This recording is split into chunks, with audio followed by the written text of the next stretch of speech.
고통 중에 어디 계십니까? 라는 제목으로 하나님 말씀 증거하도록 하겠습니다. 오늘 내용은 세일산 심판 이렇게 말할 수 있다는 것입니다. 세일산이 어디냐 하면은 에서 족속을 얘기하는 겁니다. 그래서 에서를 표현할 때 두 가지를 표현해요. 하나는 에돔이라고 표현하고 뜻은 불다 그런 뜻이고, 또는 거기에 핵심이 세일산이거든요. 그래서 세일 그러면 에돔하고 동의어입니다. 세일이라는 원래 의 뜻은 털이 많다 그런 거예요. 그러니까 에서하고 똑같죠. 에서가 불다 또는 털이 많다. 그래서 세일산 그러면 그냥 에돔 또는 에서 지파, 에서 족속 이렇게 생각하면 틀리지 않다는 것입니다. 근데 이 에돔, 특별히 세일은 특이성이 있는데 참 애매한 국가입니다. 형제 국가잖아요. 야곱과 에서 그럼 형제잖아요. 근데 애매하다는 게 뭐냐면 보통 때는 잘 보이지 않다가 이스라엘이 어려움 당할 때만 나타나요. 그래서 결정적일 때 대적을 하고요. 망할 때 막 좋아합니다. 여러분 가운데 그런 사람 있지 않습니까? 친척이 있는데 잘 안 보여요. 근데 어려울 때만 연락하고 어려울 때만 찾아오고 나는 생각이 나는 사람이 한 사람 있어서 그래요. 근데 그렇거든요. 그럴 때 내가 혼자서 넌 세일이다. 내가 그렇게 생각을 했었는데 나쁜 건가 이것도? 하여튼 그런 생각이 들어요. 근데 그게 에돔이고 세일이다 그런 뜻이라는 것입니다. 원래 에돔 심판은 25장에 첫 번째 나왔잖아요. 근데 또 나온 이유는 뭐냐면 대비시키기 위해서 그렇습니다. 지금 35장부터는 이스라엘이 이제 회복될 것이다 이걸 보여주는데, 회복의 시작이 뭐냐 하면은 세일산 심판이 회복의 시작이다 그 뜻이에요. 그 36장에 가면 뭐가 나오냐면 이스라엘의 회복인데 이스라엘 산이라고 표현이 되어 있거든요. 그 36장 8절만 거기 읽어드리면 앞에만, 그러나 너희 이스라엘 산들아 너희는 가지를 내고 내 백성 이스라엘 위하여 열매를 맺으리니 뭐 쭉 나옵니다. 36장 전체. 그러니까 내일 살필 거죠. 이스라엘 산의 회복을 얘기합니다. 그래서 그걸 대비시키려고 세일 산을 들고 나오는 거예요. 에돔이라고 말하지 않고. 그러니까 하나님 백성들의 회복이 어디서부터 시작이 되느냐? 세일산의 심판부터 시작이 된다. 그런 뜻입니다. 그러므로 첫 번째 메시지는 이거예요. 하나님의 회복은 형제의 아픔을 즐기는 자를 심판하는 것부터 시작된다라는 것입니다. 이 겉으로 드러나는 거예요. 하나님께서 나를 회복시켜 주신다. 그럴 때 어디서부터 시작이 되느냐? 우리 막 괴롭히고 우리 망했을 때 막 그렇게 놀리고 조롱하고 그런 사람들이 뭐 박살나고 있다는 소식이 들려오기 시작해요. 그게 회복이라고. 하나님 그런 식으로 회복을 시켜준다라는 것입니다. 그래서 우리가 이런 사람 되면 안 되겠죠. 형제의 아픔을 즐기는 사람이 돼서는 안 된다. 똑같이 당한다가 아니라 더 당해요. 하나님이 이건 놔두지 않는다. 그런 뜻이라는 것입니다. 그래서 사촌이 논을 사면 배가 아프다. 여러분 그러면 안 돼요. 여러분들 진짜 배 터진다고 나중에. 그러면 절대로 안 되고. 어려움 당한 사람을 속으로 막 좋아하는 거, 이거 진짜 위험한 일입니다. 어떤 일 당할지 몰라요. 뭐 어려움 당할 때 고소하다, 쌤통이다, 뭐 이런 거 진짜 위험한 거라고. 이 에돔 족속이 뭘 했냐면 바벨론이 예루살렘을 포위했잖아요. 3차 함락시킬 때. 그때 예루살렘이 그 산성이기 때문에 점령이 힘듭니다. 그래서 1년 8개월 동안 포위를 했어요. 그럼 어떻게 망하죠? 안에는 먹을 게 없잖아요. 그래서 굶어 죽었다고. 그래서 예레미야 같은 데 보면 자식을 삶아 먹는 일이 막 나와요. 그러니까 얼마나 굶주렸으면 그런 일이 벌어졌겠습니까? 그런데 너무너무 힘드니까 그중에 몇몇 사람들은 또 밤중에 이렇게 도망치려는 사람이 있었겠죠. 그럴 때 그 지형을 잘 알고 있는 에돔 사람이 그 도망치는 사람을 잡아다가 바벨론에 갖다 바쳤어요. 그러니까 추노꾼 비슷한 거죠. 도망치는 노예 잡듯이. 그래서 한을 품었다는 게 뭐죠? 묵은 감정을 가지고 하여튼 어려움 나갈 때 못되게 구는 자, 완장차고 못되게 구는 녀석이 에돔이다. 그런 뜻이라는 것입니다. 5절 읽겠습니다. 시작. 내가 옛날부터 한을 품고 이스라엘 족속의 환난 때 그 죄악의 마지막 때에 칼의 위력에 그들을 넘겨도다. 그런 거예요. 뭐 도망치는 사람 잡아다가 바벨론에 넘겨주고 그랬다라는 것입니다.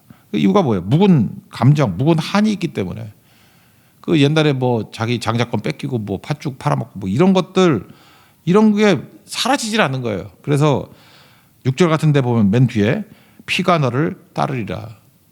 그러니까 이게 뭐 좋아한다 정도가 아니라 네 인생 가운데 피가 떠나지 않을 것이고, 7절 내가 세일산이 황무지와 폐허가 되게 하여, 황무지 되고 폐허 되게 만들 것이다. 왕래한 자를 다 끊어버릴 것이다. 그렇게 한다라는 것입니다. 그러므로 여러분들 조심해야 될 게 뭐냐면 내가 좀 이렇게 섭섭하게 한 사람이 있다 할지라도 내가 좀 이렇게 한이 맺혀 있는 사람이라 할지라도 그 사람이 안 될 때 축복해주고 기도해줘야죠. 그걸 한번 좋아하고 그러면 여러분들 몇 배로 당한다 그런 거예요. 최근에 보니까 그렇더라고요. 남들이 좀 안 될 때 막 좋아하면서 막 글 쓰고 난리치고 했던 요즘에 그 막말 파동이라는 게 있잖아요. 그 사람들 내가 그 한번 봤어요. 상황이 어떤 때인가 그랬더니 상대방이 되게 어려울 때야. 어려울 때 정말 힘든 상황에 놓였을 때 그때 막 폭언을 가하고 놀리고 좋다 그러고 그러다가 부메랑으로 돌아오잖아요. 지금 제가 볼 때 더 당하더라고. 오늘 이 말씀이 생각이 났습니다. 우리 크리스찬들이 절대 그러면 안 돼요. 4월 10일에 선거 뭐 결과가 나올 거 아닙니까? 그러면 자기가 뭐 원하는 결과가 나오면은 뭐 좋겠죠. 근데 또 반대인 사람은 또 싫겠죠. 그때 너무 좋아하는 척 하지 말고 너무 놀리고 그러지 말라고. 나중에 된통 당해. 그때 위로해주고 결과를 모르니까 우리는 그죠? 이렇게 서로 위로해주고 그래서 크리스찬들은 그래서는 안 된다라는 것입니다. 근데 꼭 보면은 그 망하려는 자들은 꼭 그래요. 그때 막 신나가지고 막 얘기하고 놀리고 거 봐라 그러고 그러다가 내가 뒤집히는 거 많이 봤거든. 나중에 피눈물 흘리더라고. 그런 거 하면 안 된다. 그런 겁니다. 그래서 누구 어려움 당할 때 뭐 촌철 살인 이런 거 하지 말라고. 말 한마디로 죽이면 안 되잖아요. 촌철 활인이 돼야죠. 뭐 사이다 발언 웃기고 있네. 그러다 그대로 당해요. 위로해줘야 된다고. 그리고 그래야 다 품을 수 있죠.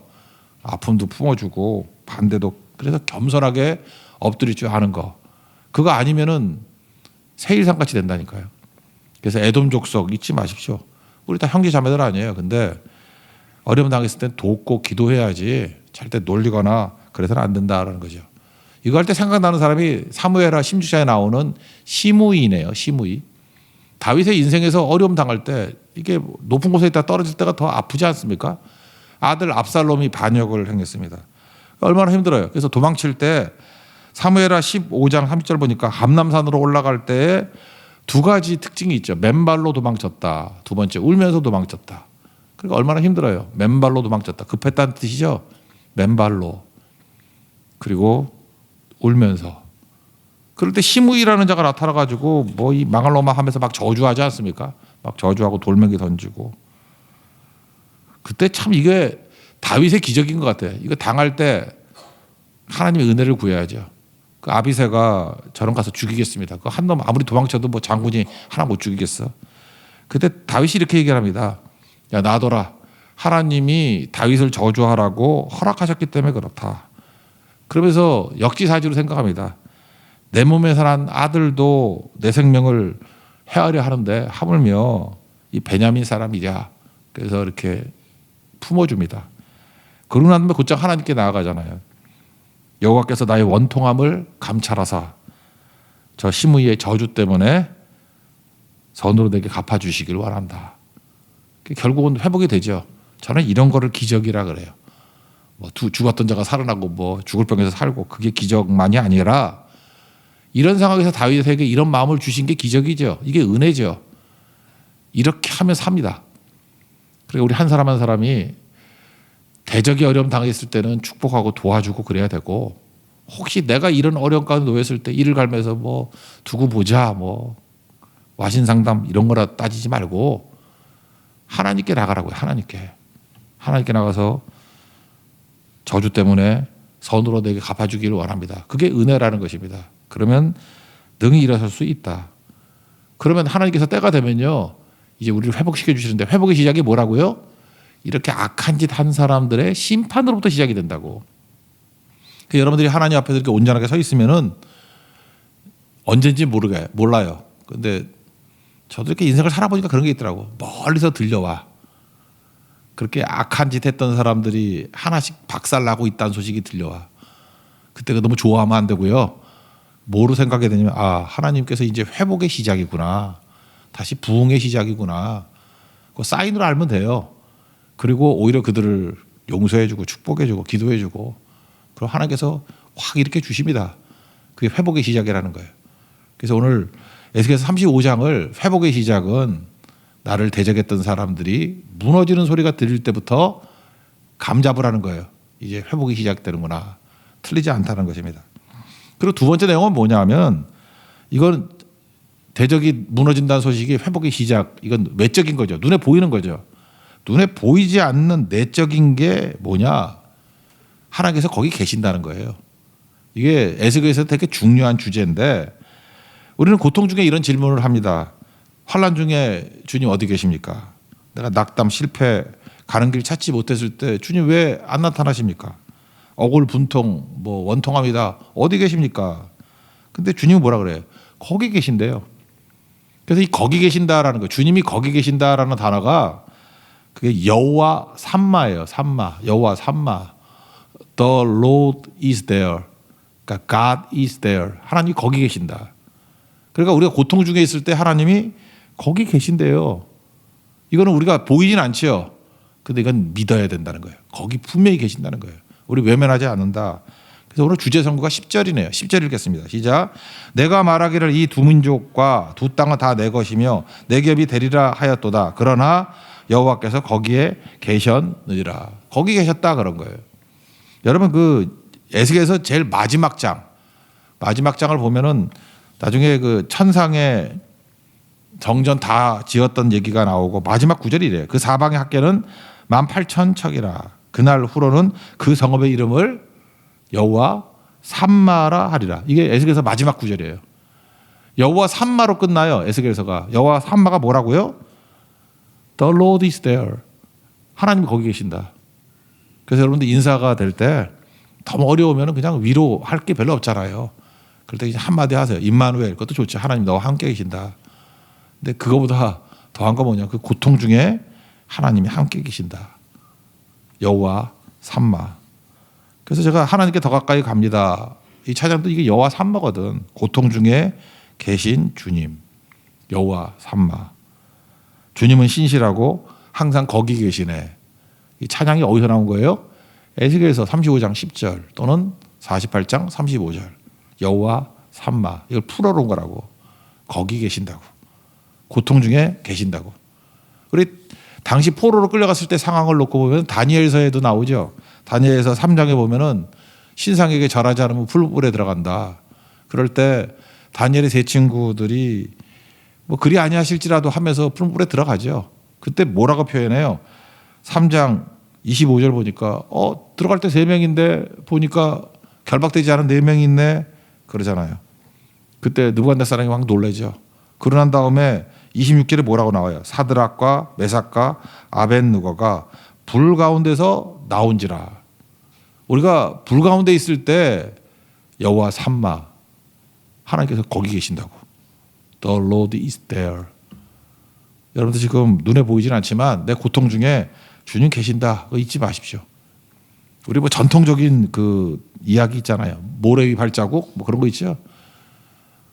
예수님과 내가 이렇게 동행에 걸어가고 있는데 뭐 자기 인생 보니까 가장 고통스러울 때 한 사람의 발자국밖에 없다며. 그래서 원망했다면서요. 왜 나 어려울 때 나 홀로 버려뒀냐고. 그 발자국은 네 발자국 아니라 내 발자국이야. 예수님이 그랬대죠. 내가 너 얻고 가는 거라고. 그러니까 The Lord is there. 여호와 삼마라고. 고통 중에 거기 계신다. 우리를 붙들어 주신다. 이거 꼭 믿고 일어설 수 있는 하나님 정도이길 바랍니다. 그래서 오늘 거기 계시는 하나님이 어떤 일을 하시는지를 보면은 그 세일산이 에돔이 막 욕하고 할 때 내가 다 들었어. 다 들었어. 그런 얘기를 한다고요. 12절을 보시면 뒷부분만 보시다. 욕하는 모든 말을 나 여호와가 들은 줄을 내가 알리로다. 하나님이 거기 계시면서 다 듣고 계셔요. 그리고 뭐라고 말씀하시냐. 우리와 동일시한다고. 거기 계시니까. 나를 얻고 가시니까. The Lord is there. 주님께서 거기 계시니까 여호와 삼마 되시니까 13절. 너희가 나를 대적하여 입으로 자랑하며 나를 대적하여 여러 가지로 말한 것을 내가 들었노라. 여기 보니까 이스라엘을 공격한 것을 하나님께서는 지금 뭐라고 얘기해요? 나를 대적했다라고 얘기해요. 나를 대적했다. 그러니까 하나님께서 거기 계신 거죠. 거기서 들으시고 핍박하는 거를 나를 대적했다 그러시고 같이 고통당하시고. 그래서 여러분들 인생 가운데 지금도 고난 가운데 계시고 어려움 가운데 있습니까? 이제 회복의 소식은 여러분 힘들게 했던 사람들이 이제 무너졌던 소식이 장차 들려올 거예요. 그죠? 그때 좋아하라는 뜻이 아니라 이제 고난의 때가 끝났구나. 하나님이 나를 건져주시는구나.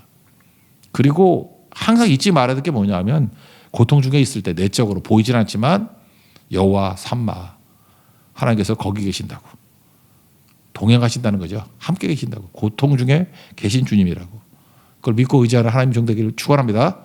그게 오늘 35장이에요. 그러니까 회복의 징조들 회복의 내용은 그거다.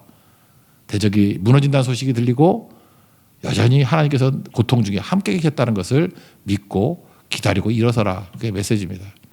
종합적으로 보면 바벨론에 끌려갈 때 하나님께서 원하시는 모습은 세 가지라 그랬죠. 정화, 강화, 성화. 그죠? 제사장의 옷도 그거 아니에요. 속옷부터 시작하면 정화, 강화, 성화. 쓰임 받는 거. 그러니까 보면 지금 이스라엘 백성들이 되게 어려움 당했죠. 이게 정화. 거기서 깨끗해진 건 뭐 당연하지 않습니까? 바닷물이 안 썩는 이유가 뭐냐? 그럼 뭐 소금이 2.5% 있기 때문에 그것도 맞는 얘기지만 파도가 있어서가 맞죠. 파도가 있으니까. 남해안에 종종 녹조 현상이 있잖아요. 뭐 녹조로 뭐 황토 갖다 붓는다 뭐 난리를 치는데 태풍 한번 오면은 물 맑아져요. 태풍도 필요한 거죠. 우리 인생에 태풍을 주시는 이유가 뭐예요? 정화시키려고. 우리 인생 가운데 파도가 있는 이유가 뭐예요? 정화시키려고. 이스라엘 백성들을 왜 바벨론에 끌려갔다가 돌아오게 만드는 3번의 파도를 주십니까? 깨끗하게 만드시려고. 그래서 여러분들 파도를 정화의 파도 이렇게 생각하면 좋겠죠. 내 인생이 뒤집어져서 신선해집니다. 맑아집니다. 그렇게 이해하는 우리 하나님 종되기를 바랍니다. 또 두 번째는 강화죠. 바벨론 포로로 끌려갔을 때 이스라엘 백성들이 원래 성전 예배 드릴 때는 의식이 했잖아요. 주로 의식. 근데 바벨론 포로로 끌려갔을 때 온통 선지자들이 막 많이 나와가지고 말씀을 주잖아요. 그래서 말씀 종교로 바뀌어요. 그게 회당 아니에요. 회당. 회당이 생겨가지고 말씀을 듣는다고. 그 제사장의 사명이 뭐예요? 말씀 전하는 사명으로 에스라도 보세요. 바뀌잖아요. 말라기도 보세요. 제사장이 말씀 전하는 역할로 바뀌어요. 제사에서. 그래서 예배가 뭐로 바뀌어요? 말씀으로. 그래서 강화시키는 겁니다. 시편 19편 보면은 하나님 말씀하고 비유하는 게 꿀이거든요. 꿀보다 뭐 달다 뭐 이런 거 있나? 19장 10절을 보면 금곧 많은 순금보다 더 사모할 것이며 꿀과 송이꿀보다 더 달도다. 뭐가요? 말씀이. 그러니까 말씀하고 이걸 비교하고 있습니다. 그거 아세요? 꿀은 수천 년이 지나도 썩지 않는다는 거. 꿀에는 유통기한이 없죠. 가끔마다 한 5년 된 꿀을 먹었더니 배탈이 나요. 그러면은 그 설탕 탄 거예요. 꿀이 아닙니다. 100% 꿀이 아니기 때문에 그래요. 꿀은요, 3,000년 전에 있었던 그 이집트 피라미드 속에 있던 꿀도 안 상했대요. 꿀은 안 상합니다. 안 상하는 이유가 뭐냐 하면은 일단 밀도 때문에 그래요. 수분이 되게 낮고 밀도가 높습니다. 그래서 박테리아, 세균이 생존할 수 없습니다. 그리고 산소가 들어갈 공간이 없는 거예요. 그리고 삼투압 현상이 벌어져 가지고 미생물의 수분을 다 빨아버린대요. 그래서 미생물 박테리아 이런 게 성장 못하고요. 또 하나 산성이기 때문에 pH가 3.2에서 4.5 산성이기 때문에 그 세균 증식, 이 알칼리 쪽이 증식하는 게 불가능하고 또 꿀벌에 소화 효소가 나와가지고 하여튼 박테리아 성장을 막아버린대요. 그래서 꿀이라는 게 저는 의미하는 게 말씀, 꿀보다 낫다 그러죠. 말씀은 영원하다. 안 썩어요. 우리를 다 싱싱하게 만드는 힘이 있다고. 저는 아들이 없어서 그러는데 성경에요, 아들에게만 주신 말씀이 하나 있어. 잠언 24장 13절. 내 아들아 꿀을 먹으라. 이것이 좋으니라. 성경에 나갔다고. 난 이건 이유는 잘 모르겠어. 하여튼간에 아들이 계시면 꿀을 자꾸 먹이십시오. 그 뭐가 돼, 뭐 맛이 돌아오든지. 저도 지금 아카시아 꿀을 계속 먹고 있는데 먹으니까 일단 감기도 잘 안 걸리는 것 같고 뭐 알러지도 나는 것 같고 이건 아무 근거 없어요. 그냥 그렇다고. 따라 뭐 뭘 먹으라 그런 건 하나도 없는데 내 아들아 꿀을 먹으라. 이유는 모릅니다. 남자들 믿음으로 꿀을 드십시오. 예. 살 길이 열릴 것입니다. 스님들이 머리가 반짝반짝하죠. 이거 뭔지 알아요? 머리 감고 난 다음에 감을 것도 없지. 꿀을 받으라고. 꿀을. 제가 그 옛날에 그 산에 갔을 때 봤어요. 이분들 뭘 하나 했더니 꿀을 발라, 이게 꿀을. 그 딱딱해지고 난 다음에 이게 벗겨내더라고요. 반짝반짝 그냥 그 구두 닦듯이 그렇게 되더라고.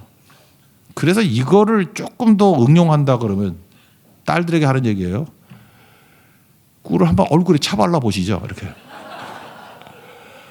그리고 가만히 있다가 떼어내면은 일단 스님 머리같이 되지 않을까. 이것도 아무 근거 없어요. 어쨌든 간에 뭐 유추하면 그렇다는 거예요. 남자들은 꿀을 드십시오. 여자들은 뭐 성경은 없지만 꿀을 바르십시오. 뭐 좋을 것 같아요. 내용이 뭐예요? 그만큼 좋은 게 꿀인데 꿀보다 더 좋대요. 말씀이. 말씀들은 우리를 강화시킨다. 그죠? 하나님의 전신갑주 중에 말씀이 검이라고 했잖아요. 검, 성령의 검. 그리고 히브리서 4장 12절 보니까 하나님 말씀은 살았고 활력이 있어. 저의 날선 어떤 것보다 예리해요. 그게 뭐예요? 강하게 만든다는 거예요. 하나님 말씀으로 강해지는 주의 거룩한 종 되기를 바랍니다. 그리고 성화에 가는 것도 그런 것 같아요. 성화는 거룩한 백성 따로 떼어놓은 거니까 쓰임 받는 거라 그랬죠. 거룩은 항상 쓰임 받음하고 연결이 돼 있다니까요. 누가 쓰임 받느냐? 하나님과 바벨론 포로로 끌려가서 대화가 되는 존재가 돼 버렸어요. 대화가. 미국에 이민간분들이 계시는데 미국 이민간분들 중에서 한 반 정도는 미국이 좋아요, 한국이 좋아요. 그러면 미국이 좋다는 분이 한 반쯤 된대요. 또 반쯤은 한국이 좋다고 하는 분들이 있고. 특별히 LA 같은 데 가서 물어보면 이게 명확할 거야. 한국이 좋다는 사람도 있고 미국이 좋다는 사람이 있는데 미국이 좋다는 사람의 공통점이 있답니다. 영어를 잘한대요. 미국에 20년대도 영어 못하는 사람 되게 많아요. 근데 영어를 잘하면 미국이 좋대. 영어를 못하면 미국에 살면서도 한국이 좋대요. 그게 뭐예요? 이게 언어를 이해하는 능력이 사람을 좋게 만든다는 거죠. 대화 안 통하면 끝나는 거죠. 요즘에 결혼 많이 하는데 남녀지간에도 뭐 서로 죽고 못 살잖아요. 그런데 여자의 언어를 이해하지 못하는 남자들은 1년이 안 가서 지옥을 경험하더라고. 여자 언어가 이상하거든. 남자하고 달라. 이게 뭐 아이 미워. 그게 또 좋은 거일 수 있어요. 막 때리면서 아이 미워. 그럼 진짜 미운 거야. 근데 남자들 촉이 없어요. 잘 몰라요. 그래서 여자의 언어를 이해 못하면 힘듭니다. 반대로 여자들도 마찬가지예요. 남자의 언어는 좀 이성적이라 하죠. 남자는 남자 언어가 있거든. 남자 딱 보면 알아요. 근데 여자는 잘 모르는 것 같더라고.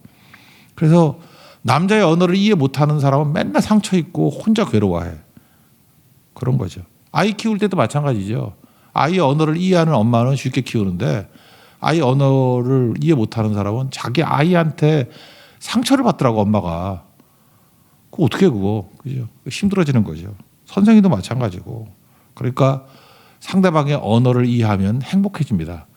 상대방의 언어를 이해하면 사이가 좋아집니다. 사이가 좋아진다는 것을 의라 그러잖아요. 의. 관계가 좋아집니다. 성경을 한번 읽어보세요. 이스라엘 백성들이 바벨론 포로로 끌려가고 난 다음에 돌아오면서 하나님과 대화가 되기 시작해요. 말씀을 듣고 기도하기 시작하고. 그래서 그 이후에 보면은요. 바벨론 포로 이전보다 훨씬 더 하나님 말씀을 잘 이해하고 대화가 되는 존재로 변화가 돼요. 대화가 된다니까. 느헤미야, 에스라서 읽어봐요. 대화가 돼요. 이게 복입니다. 그러니까 쓰임받죠. 하나님 앞에서 이 모습으로 변화되는 주의 종들 되길 바랍니다. 그래서 여러분 삶에서 모든 어려움들은 대화를 가능하게 만드는 하나님의 뜻이라는 거예요. 돈 많이 갖고 가면 영어 못 배워요. 근데 바닥부터 들어가면은 뭐 금방 영어 배우더라고. 그래서 오히려 가난하게 이민 가야 빨리빨리 배우더라고 다. 소통이 되고. 그래서 사이도 좋아지고 행복해지더라. 하나님께서 우리를 미워서 이렇게 바닥으로 떨어뜨리는 게 아니라 그때의 대화를 배우는 거예요. 하나님과의 대화. 하나님과 깊은 대화, 사랑의 대화를 나눌 수 있는 우리 믿음의 신실한 종 되기를 축원합니다. 자리에서 일어나겠습니다. 그 어떤 문제도 전하겠습니다.